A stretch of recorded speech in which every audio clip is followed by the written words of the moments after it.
Welcome to my আইবুড়ো ভাত mini blog series. এটা ছিল 7 নম্বর আইবুড়ো ভাত। মাঝখানের আইবুড়ো ভাতগুলো সেরকমভাবে ফটো বা ভিডিও করা সম্ভব হয়নি। আর আমরা অটো করে দুজনে পৌঁছে গেছিলাম পোস্ত রাজবাড়ি গড়িয়া আউটলেটে। যারা আইবুড়ো ভাত দেবে তাদের একটু লেট হয়েছে বলে আমরা টুক করে একটু মিষ্টি খেয়ে নিয়েছিলাম। তারপর এইখানের অ্যাম্বিয়েন্সটা দেখো প্রচণ্ড সুন্দর, আর এখানে এরকম আইবুড়ো ভাতের জন্য আলাদা ডেকোরেশনও হয়। যথারীতি আমি ভিডিও ফুটেজ নিচ্ছিলাম, বাট ওরাও আমার ভিডিও নিয়েছে। আজকের আইবুড়ো ভাতটা দিয়েছিল আমার খুব কাছের স্পেশাল দুজন পার্সন, যারা অনেক বছর ধরে কোনো কারণ ছাড়াই পাগলামো করতে করতে আমার জীবনে থেকে গেছে।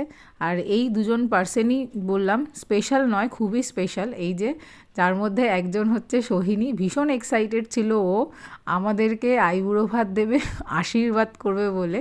যদিও আমি বড় তাই ওরা আশীর্বাদ করতে পারেনি, শুধু প্রদীপের তাপ দিয়েছিল আর মিষ্টি খাইয়েছিল। আর এই সাউন্ডগুলো যদি আমি ভিডিওতে অন করে দিই তাহলে তোমরা বুঝতে পারবে কেন আমি বলছি পাগলামি করতে করতে। এই দিনকে সোহিনী, প্রশান্তদা আর প্রিয়া তিনজনে মিলে আমাদেরকে এই আইবুড়ো ভাতের অ্যারেঞ্জমেন্টটা করে দিয়েছিল। আর এই যে আশীর্বাদ করতে না পারলেও ও একটুখানি ফুল ছড়িয়ে দিয়েছে। এরপরে আমাদের প্রিয়া রানী বসেছিল আমাদেরকে তাপ দিতে। ও বলছিল যে ওর অনেকটা ফিলিং হচ্ছে যে ও ভাই ফোটাতে এসেছে, কারণ ভাই ফোটার মতোই কিছুটা ব্যাপারটা ছিল। এই যে ছোট্ট করে আদর করে দিল আমাকে। তারপরে প্রথমে এখানে মুখ মিষ্টি করা, দেন আমরা সবাই একসাথে বসে খাওয়া দাওয়া করেছিলাম।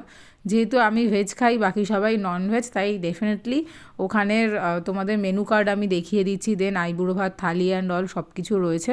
তোমরা চাইলে প্রি বুকিং করে ওখানে চলে যেতেই পারো।